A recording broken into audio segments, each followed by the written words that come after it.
Foot.fr, fournisseur officiel de football. Salut tout le monde et bienvenue dans ce nouveau JT Foot Mercato. On vous a annoncé ce matin dans la revue de presse la signature d'Ilya Zabarny au PSG. Après des semaines de négociations, l'international ukrainien a signé jusqu'en 2030 en provenance de Bournemouth. Zabarny a adressé un premier message en tant que Parisien. Je suis très heureux de rejoindre le Paris Saint-Germain, le meilleur club du monde, avec le meilleur projet. Je suis ici pour donner tout ce que j'ai sur le terrain et je suis impatient à l'idée de faire mes débuts et de découvrir les supporters, a déclaré le nouveau défenseur rouge et bleu. Pour info, Ilya Zabarny débutera son aventure parisienne ce mardi à Udine, où le PSG se rend pour affronter Tottenham en Super Coupe d'Europe. Selon les informations de l'équipe, le jeune défenseur central ne jouera pas cette rencontre, mais il accompagnera tout de même ses nouveaux coéquipiers en Italie. Il effectuera son premier entraînement aujourd'hui.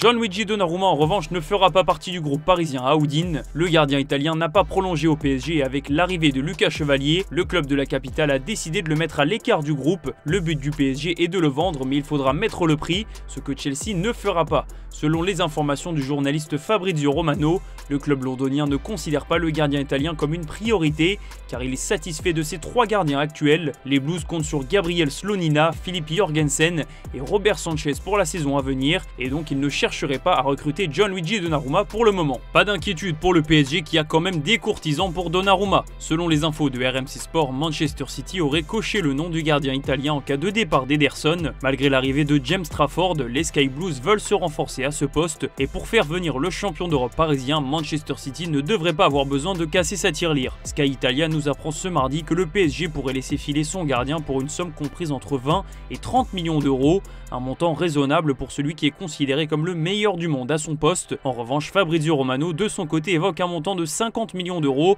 ce qui colle un peu plus au statut de Donnarumma, mais le PSG qu'il a eu gratuitement veut surtout éviter une situation à la Kylian Mbappé, à savoir un départ libre dans un an.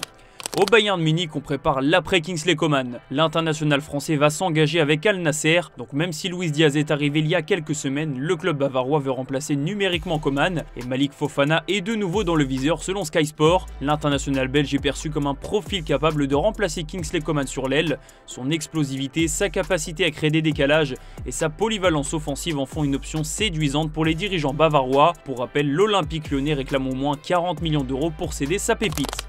Un autre talent belge est pisté à l'étranger, c'est Diego Moreira. Le piston gauche de Strasbourg sort d'une très belle saison et cela n'a pas échappé aux dirigeants de l'Atalanta Bergame. Le club italien a fait du belge de 21 ans sa priorité pour le flanc gauche. Même si le club alsacien réclame 35 millions d'euros, les négociations pourraient aboutir autour de 30 millions plus des bonus, rapporte la presse italienne. La saison dernière, l'ancien joueur du Benfica a inscrit 2 buts et délivré 7 passes décisives en 32 matchs de Ligue 1 sous les couleurs du Racing. William Goebbels pourrait faire son retour en Ligue 1. L'attaquant formé à l'OL n'a jamais répondu aux espoirs placés en lui, que ce soit à Lyon, à Monaco ou à Nantes, mais il a retrouvé le sourire en Suisse. Goebbels est en pleine bourre en ce mois d'août, c'est actuellement le meilleur buteur de la Super League suisse avec 3 buts en 3 matchs. Des performances qui n'ont pas échappé à plusieurs clubs italiens mais aussi français selon nos informations. Lens et Rennes se sont manifestés, mais c'est surtout Toulouse qui est sur le coup. Si le montant demandé par Saint-Gall risque de prime abord de refroidir les ardeurs du TFC, ces derniers sont capables de mettre une belle somme d'argent pour recruter un attaquant.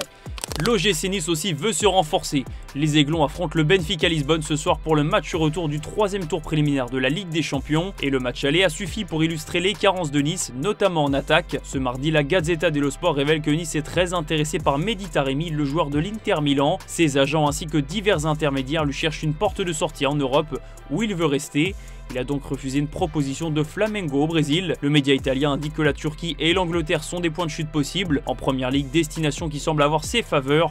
Leeds, Fulham et Nottingham Forest sont intéressés. Mais Nice a fait une entrée fracassante sur ce dossier. Sport Media 7 précise que l'Inter souhaite rapidement trouver un accord pour le vendre et se séparer d'un gros salaire. Il y a un autre joueur qui pourrait arriver à l'OGC Nice, c'est Mady Camara. Francaise avait été interrogé hier en conférence de presse sur le milieu du stade brestois. Il est resté assez discret mais le dossier a bien avancé. Selon RMC Sport, un accord a été trouvé entre Mady Camara et l'OGC Nice autour d'un contrat de 4 ans. Nice n'a plus qu'à négocier avec Brest pour boucler le transfert de l'ancien stéphanois. On va aller en Espagne prendre des nouvelles de Jude Bellingham qui a été opéré de l'épaule il y a un peu moins d'un mois. Un retour est envisagé pour la fin du mois d'octobre. L'Anglais travaille donc pour se remettre et suit un programme spécial mis en place par les merengues. Le journal AS ajoute qu'il a été autorisé par son club à s'en aller il y a quelques jours en Jamaïque avec sa famille dans un luxueux complexe hôtelier. Le Real Madrid voulait aussi qu'il en profite pour se vider la tête après 2 premières années folles dans la capitale espagnole. Un mot mercato, l'avenir de Nicolas Jackson devrait s'écrire ailleurs qu'à Chelsea. Les Blues ont recruté Liam Delap et Joao Pedro dont Jackson est invité à quitter le club. Ça tombe bien, il sait où il veut aller. L'attaquant sénégalais a déjà informé la direction des Blues de son souhait de partir à Newcastle, rapporte The Telegraph. Le quotidien britannique précise aussi que ce transfert dépend de la volonté de Newcastle de vendre ou non Alexander Isak à Liverpool. Justement, la situation de l'international suédois n'évolue pas beaucoup. The Athletic annonce qu'Isak a pris une décision radicale de son côté. Il a décidé de ne plus rejouer pour Newcastle. Le média anglais cite des sources proches du dossier et assure qu'Isak est catégorique à ce sujet. Il ne rejouera plus jamais avec les Magpies, et ce même s'il n'est pas vendu d'ici la fin du mercato estival. The Athletic explique également qu'Alexander Isak avait décidé il y a un an que la saison 2024-2025 serait sa dernière avec Newcastle, suite au refus de sa direction de lui offrir une prolongation de contrat. Il en aurait ensuite informé son coach Eddie Howe, mais ce dernier est resté inflexible.